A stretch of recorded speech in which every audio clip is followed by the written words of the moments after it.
Hey everyone, hope you're doing well. Thanks for tuning in.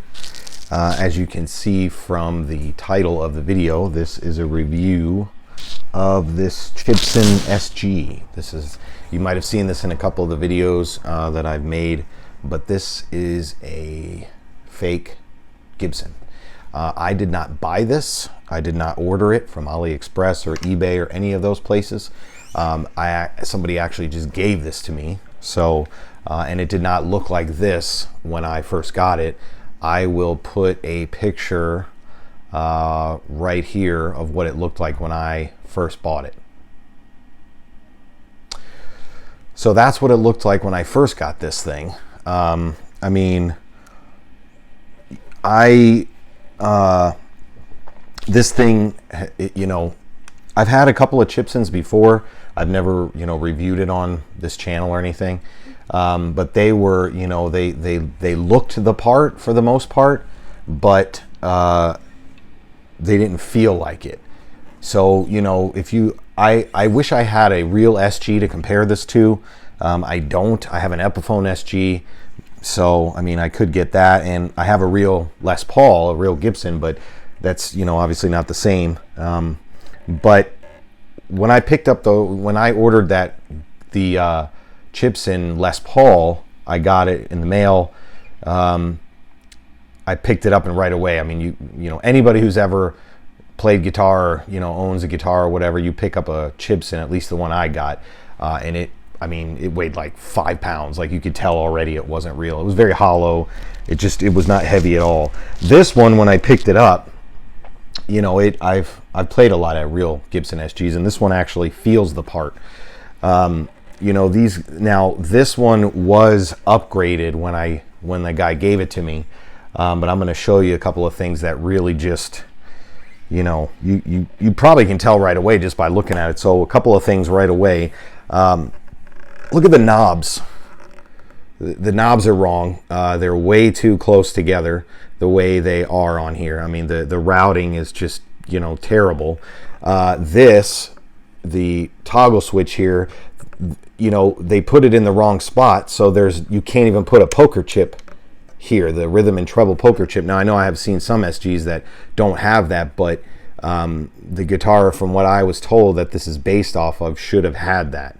The other thing that you can probably see, or maybe not, if you look right here, that pick guard doesn't actually fit over the route. See right there, it looks way worse in person, but if you look, I don't know if I'll be able to get, there you go, you can see it. See, there's like a little tiny hole. Let me see if I can not drop this thing. So there's a hole right here, an old screw hole, right? You can see that. And then this is actually the route.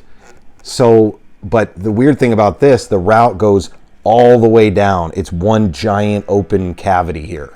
It's not just, humbucker, and then wood here. It's one giant route through here. So I don't know if this originally was supposed to be like a 3 pickup or what the hell this was doing, but yeah, and no pickup cover that I've gotten will cover that hole, just because it's, this route here. The paint, see if you can see, if I turn it, see how it's like very runny right here. The paint is very runny. You can see it over here too. It's lumpy. You can feel it right here. It's just very lumpy. You can see right about here, there's a bunch of scratches from whoever sanded out. You might be able to see that. See, there's like a line like right here, maybe where they glued some wood together or something. Again, from far away, right, it kind of plays the part. Now this, like I said, this was upgraded. It had different knobs, as you saw from the picture. So what I did, I put these knobs on because I like these better, and I put these 2 pickups in here. It did come with a nice bridge. I don't know what brand that is, but it's actually been upgraded. The tailpiece is upgraded as well. This thing was so jacked up when I took this pickup cover off. The mounting, slugs, or what, I can't remember what you call the thing that goes into the wood, like the mounting studs, they came right out. Like they weren't even in there. When I pulled this pick guard off, they came right out. So there was that. there's a run on the neck, right? See if you can get it in there. It's right here. It's right there. You kind of see it a little bit. So, and you feel it a little bit, not enough where you notice it. But yeah, this thing again, I don't know how much it costs now. This cracked me up when I turned it around to look. So whoever got this before, they put Gibson tuners on here, but look at the made in the USA. The tuners cover it. Like the stamp is wrong. So, I mean, right there again, Gibson would never do that. I put the SG cover on here just because again, it was like $5. The design on the headstock, not terrible. Again, from far away, it meets the part. But overall, I mean, again, I would have never paid for this. And look, you can even see if you look up at the top, again, where that this is, but you can kind of see where, I don't know if the camera will get it, where it's off centered. See how it's lower over here and it's actually touching up here. So the holes were wrong, and I tried every configuration I could think of to try and get this pick guard to cover. If I cover this hole, then there's another one down here that you would see. So I kind of had the lesser of two evils. The other thing is this pick guard doesn't really fit. Look at the pick guard's supposed to go over these like slugs in here, and it doesn't go in there, right? I had to ream these holes just to make it go a little bit through. But again, you can't really notice it when you're playing like this. So I just kind of left it alone with that. This thing is super glossy, right? It's definitely poly. It's not nitro or anything like that. The back, now whoever put these in, I mean, this has CTS pots in it, the coil split ones, which again, this thing was upgraded when I got it. Now that Seymour Duncan, I left the the neck pickup in this one. I just put a cover over it. I like the way, I saw a picture of a blue SG online that had the black pick guard and the chrome pickups. I liked it. I didn't want to buy a whole new pickup. This one sounded okay on the neck, so I just bought a cover and put over it. I might get the one that has the pole pieces in it. But for now, again, this was like $5, so I just grabbed it. This actually is a Seymour Duncan 78 in the bridge here. It already came, with the cover on it and everything. So I just, took out it had a Seymour Duncan Invader in there. And again, there's nothing wrong with Invaders, but, at least from my opinion, that picture that I showed earlier, it not only did it not look good, in my opinion, it doesn't, these guitars and Invaders, I don't know, it's just too much. This is more, raw tone. This is like Angus Young, AC/DC, Black Sabbath, not, speed metal or any kind of crazy thrashy metal with this. Again, that's just my opinion. But the one thing I will say is the binding is decent on here. Now I had to do a little fretwork on here. There was some buzzing up here on the 13th fret or 14th fret on the B string. There was a little buzzing, so I had to take that off and sand the fret and fix it a little bit. Other than that, I mean, it just has a weird sound. It's not terrible. Let me grab a pick here. Hopefully it's in tune. It's not a terrible sound. It just, I don't know, it's just, it plays okay. I mean, it's not terrible. Again, the neck joint is decent. The thing with these Chibsons now, and there's a ton of videos online with these, but the problem is like videos like mine, I'm not going to point out like everything that doesn't make it a Gibson, because there's hundreds of videos that do that. But the problem is the Chinese guys and gals, they watch those videos and they are like, oh, okay, we need to make an ABR1 bridge now. Okay, so, the fret nibs, okay, we need to do that. And the logo's jacked up, so we need to do that. So everybody on these videos is like telling them what they're doing wrong so they can make it, they can make their counterfeits look even closer. The one thing I've seen a lot of Chibsons. My friend owns a guitar shop here where I live, and he gets a lot of them. The one thing, again, no matter what they do, they could put Gibson tuners on here, they could put the ABR1 bridge, you know, they can get everything perfect, the nibs, all of it. The one thing that I've never seen on any Chibson, and probably never will, and it's the first thing I look for when I look for a guitar, is the truss rod, the acorn nut. I've never seen a Chibson that does that. And again, they might see this and go, oh, we need to do an acorn nut. That's a lot harder, in my opinion, than just, you know, sticking a truss rod in with an Allen key adjustment. I've never seen a Chibson with the acorn nut on here. That's just, I don't know if it's too much work or they, you know, it's more expensive or whatever, but again, no, and here I am saying, oh, this is what you need to do.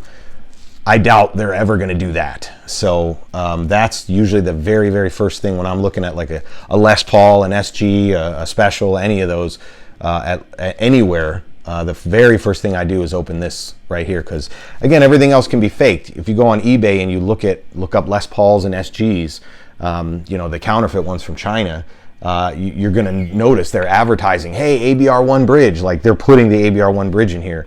They're putting fret nibs on here. Now, they're not the Gibson ABR1 bridges. I mean, but again, they're getting very close. But like I said, I've never seen one with an acorn style truss rod in it. So again, I don't know why that is, but yeah, had this thing not been upgraded, because he, you know, it also had a case which I told him to keep. I think he was going to charge me for the case, but I already have enough cases. I have a Gibson case already for my Les Paul, and I have another case, so I didn't need another case. But you know, when I got it, the thing that were upgraded was the pickups. Obviously, they were different, but the pickups were upgraded. The pots, you know, the CTS pots, and it's wired weird. The way this is wired now. Again, I can fix it if I want, but I just left it as. So this is the volume for the bridge pickup. This is the volume for the neck pickup. And the tone for the bridge and the tone for the neck. It's usually supposed to be like, you know, the bridge stuff is up here, and the neck stuff is up here, and the bridge stuff is down here. And it's, you know, when I play this and then go to my Les Paul, it's confusing. I may change it back, but I just wanted to get this stuff on here just so I, you know, was able to play it, because that white was just killing me. I hated the white pick guard. I just hated it. Originally, when I got this, my idea was I was going to, you know, I was going to sand it, fix the runs and everything, and then I was going to paint it black and then use the white pick guard, kind of like that tuxedo Les Paul look.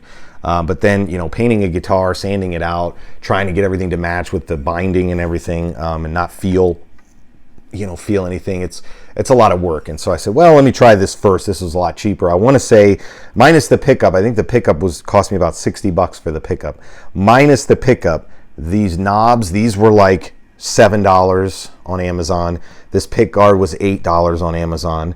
This pickup cover was $5 on Amazon. So, I mean, and a pack of strings, and then this SG cover was $5 on eBay. Other than that, you know, I didn't have to, like I said, so in total, if I include the pickup, we'll say 60, I'm just going to say 65, 70, 75 bucks to fix this. Oh, $80. Now again, I could have just left the pickups. I didn't have to. They were already upgraded. Seymour Duncan's. I just didn't like it, and unfortunately, they don't make, at least I didn't see, pickup covers that fit over an Invader.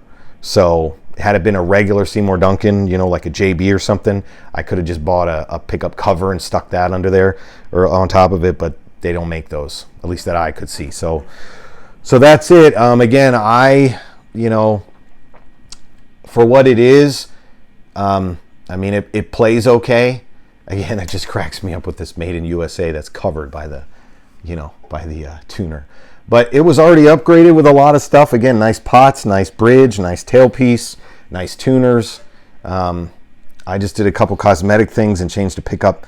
Other than that, that's where we're at. And from the person I got it from, they had just got this about a year ago. So this is where we're at in, you know, mid 2022.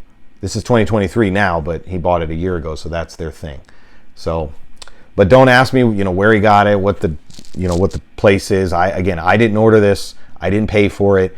I'm going to take my soldering iron. I mean, I shouldn't have to with the made in the USA all jacked up like that, but I'm going to carve fake in the back, just in case, this thing ever goes somewhere, or I die and my wife wants to sell it. She doesn't think it's a real Gibson or something like that. But I know some kid who wanted one probably wouldn't know, but I mean, I feel like, like even a kid who's just starting out would take a look at the back of this and be like, why is that covered? Like, that should be a red flag. But I'm going to do it anyway and carve fake in the back just so it doesn't, just in case. So that's it. If you have any other questions, let me know. I know I didn't take the back off, but because all the Chibson stuff was ripped out of this thing, it's the new toggle switch and pots and everything. I just didn't think it was, necessary, since nothing in here is original. But I just wanted to show you that. So that's my Chibson. Thanks for watching.